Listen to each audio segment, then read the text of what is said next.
Good morning. This is Pastor Becca here. I hope you're having a wonderful start to your morning. We're going to be in 1 Samuel chapter 6. We're going to continue the story of 1 Samuel that we've been going through over the past couple of weeks. And so today we're going to be in 1 Samuel chapter 6. Now, to remind us a little bit about where we were at in 1 Samuel chapter 5 on Tuesday, if you remember, the Philistines had gone into battle against the Israelites, and they had routed the Israelites. And part of what they had claimed in that rout was they had brought the Ark of the Covenant of the God of Israel back into the Philistine camp. But they soon began to realize that that probably wasn't the best idea. They come in the next morning. They had set the Ark of the Covenant of the God of Israel next to the Philistine god named Dagon. And they come in the next morning and they find Dagon laying prostrate, face first on the ground before the Ark of the Covenant of the God of Israel, almost as if it's in a position of worship before the Ark of the Covenant.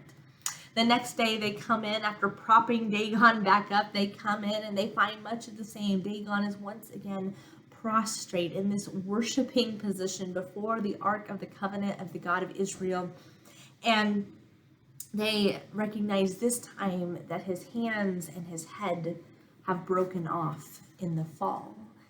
And not only were strange things like this happening while the Ark of the Covenant was there, but their people began to develop tumors and other things began to happen. And so they began to pass the Ark of the Covenant of the God of Israel around to these different Philistine cities. And each time in each city, these outbreaks begin to occur. And so they know something must be done.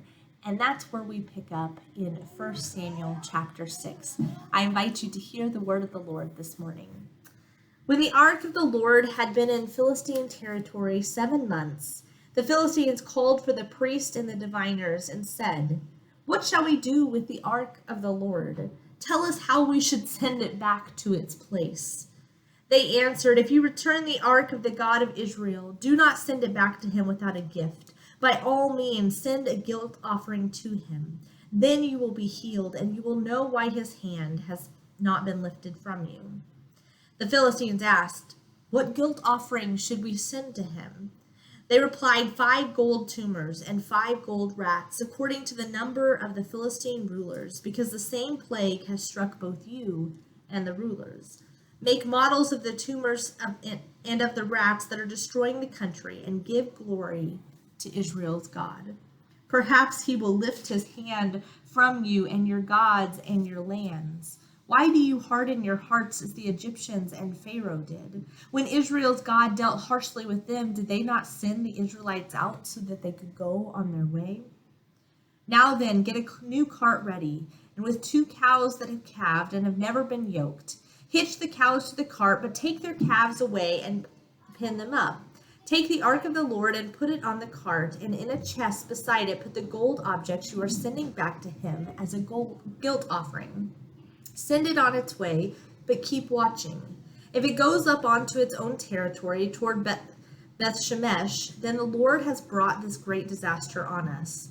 But if it does not, then we will know that it was not his hand that struck us, but that it happened to us by chance.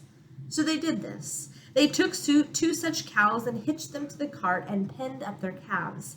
They placed the Ark of the Covenant on the cart, and along with it, the chest containing the gold rats and the models of the tumors. Then the cows went straight up toward Beth Shemesh, keeping on the road and lowing all the way. They did not turn to the right or to the left. The rulers of the Philistines followed them as far as the border of Beth Shemesh. Now the people of Beth Shemesh were harvesting their wheat in the valley, and when they looked up and saw the ark, they rejoiced at the sight. The cart came to the field of Joshua of Beth Shemesh, and there it stopped beside a large rock. The people chopped up the wood of the cart and sacrificed the cows as a burnt offering to the Lord. The Levites took down the ark of the Lord, together with the chest containing the gold objects, and placed them on the large rock. On that day, the people of Beth Shemesh offered burnt offerings and made sacrifices to the Lord. The 5 rulers of the Philistines saw all this, and then returned that same day to Ekron. These are the gold tumors the Philistines sent as a guilt offering to the Lord, one each for Ashdod, Gaza, Ashkelon, Gath, and Ekron. And the number of the gold wrapped was according to the number of Philistine towns belonging to the 5 rulers, and the fortified towns with their country villages. The large rock on which the Levites set the ark of the Lord is a witness to this day in the field of Joshua of Beth-Shemesh. But God struck down some of the inhabitants of Beth-Shemesh, putting 70 of them to death because they looked into the ark of the Lord. The people mourned because of the heavy blow the Lord had dealt them. And the people of Beth-Shemesh asked, "Who can stand in the presence of this Lord, this holy God? To whom will the ark go up from here?" Then they sent the messengers to the people of Kiriath-Jearim, saying, "The Philistines have returned the ark of the Lord. Come down and take it up to your town."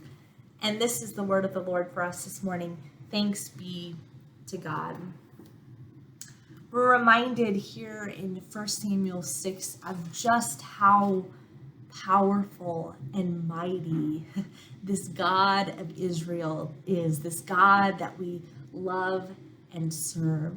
We are reminded in this text here that this God is the same God who delivered Israel from the hand of the Egyptians, and in many ways we see the same power and might revealed in this God here in 1 Samuel 6. I am sure that the people of Israel were lamenting and grieving in those 7 months while the Ark of the Covenant was in Philistine territory, dreaming up plans of how they could possibly recover the Ark, how they could possibly bring it home, how they could possibly move on as a people without the presence of God among them. I'm sure they racked their brains trying to come up with some sort of plan to rescue the Ark and to bring it home to where it belonged, to rescue God in some ways from enemy hands. And yet they are reminded here in this text that God does not need rescuing. God is not dependent upon the people of Israel to fight God's battles. Rather, God is fully able of taking care of God's self. God is high and holy and above any other God, any other name, any other thing. It is really awesome, this power of God that we see on display in this text.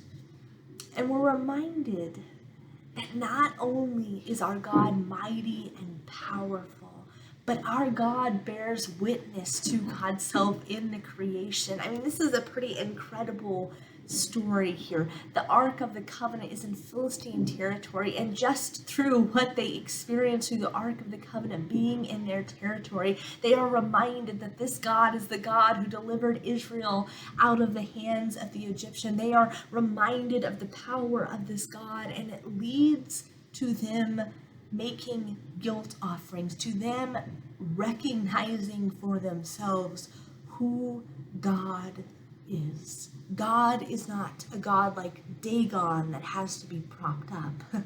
The true God, the holy God, the set apart God is this God of Israel that needs no human to prop God up, but rather is fully capable of bearing witness in all the creation to who God is.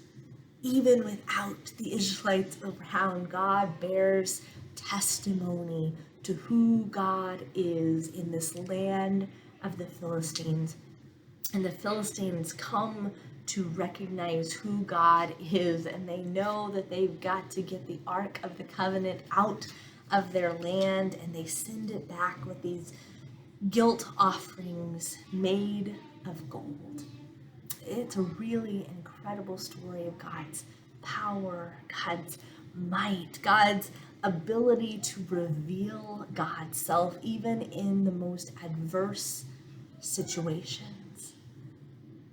So the Ark of the Covenant comes back, and it comes to Beth Shemesh, and the people are out in the fields, and they see the Ark of the Covenant coming, and they began rejoicing. Never in their wildest imaginations did they imagine that the Ark would just suddenly arrive back into their presence. And so they are rejoicing, they are celebrating. The Levites come and they take special care of the Ark as they are called to do.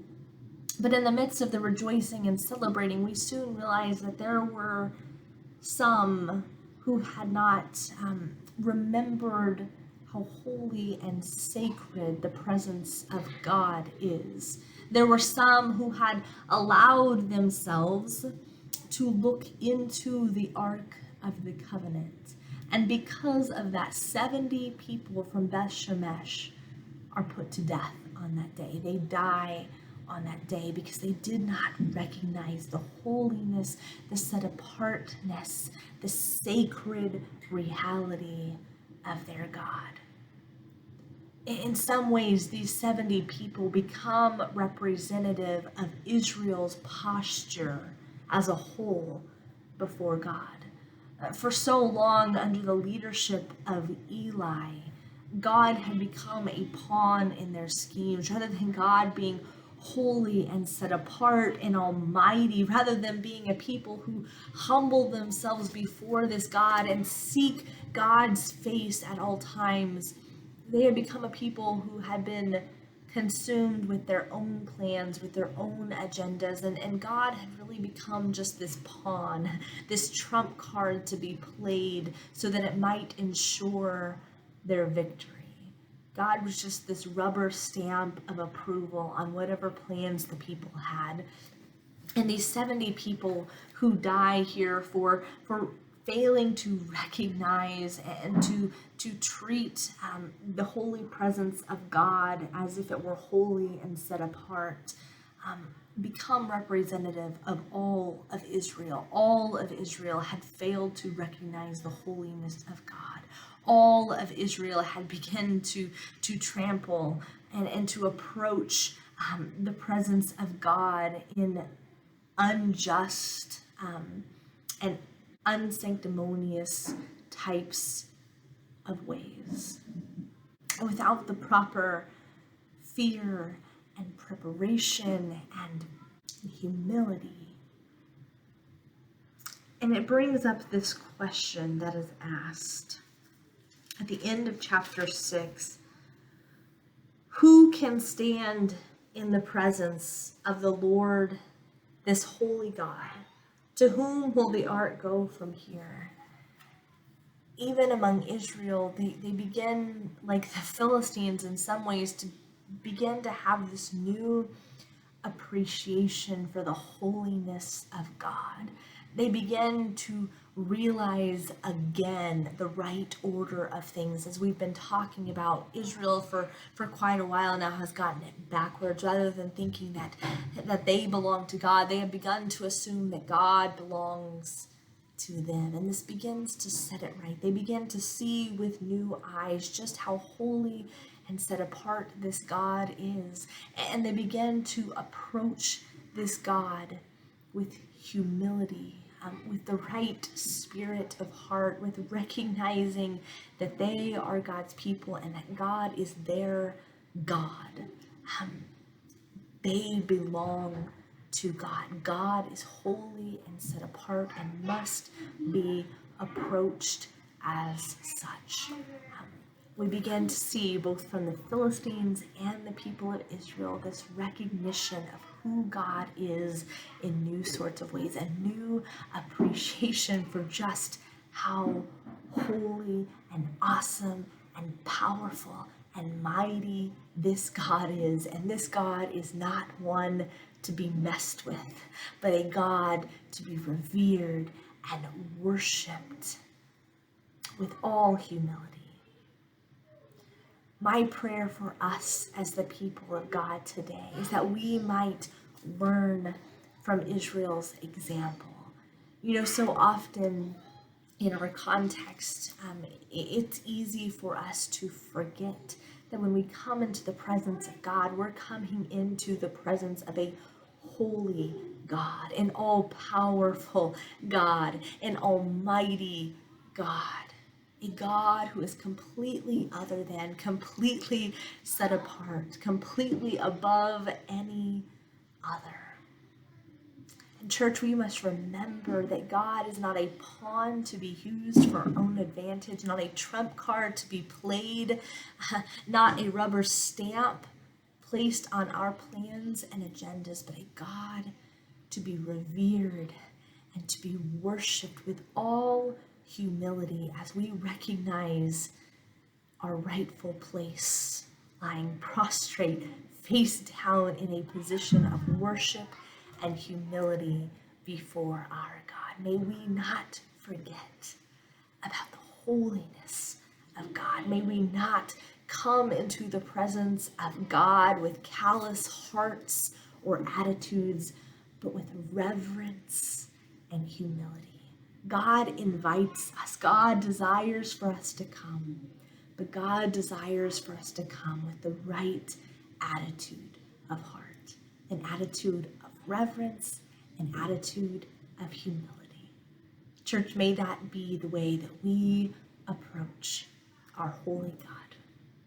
May the peace of Christ be with each of you today. We pray that you sense the presence of God near to you in a very real way, and that as you approach the Lord in prayer today, that you will do it with all reverence and humility. Blessings.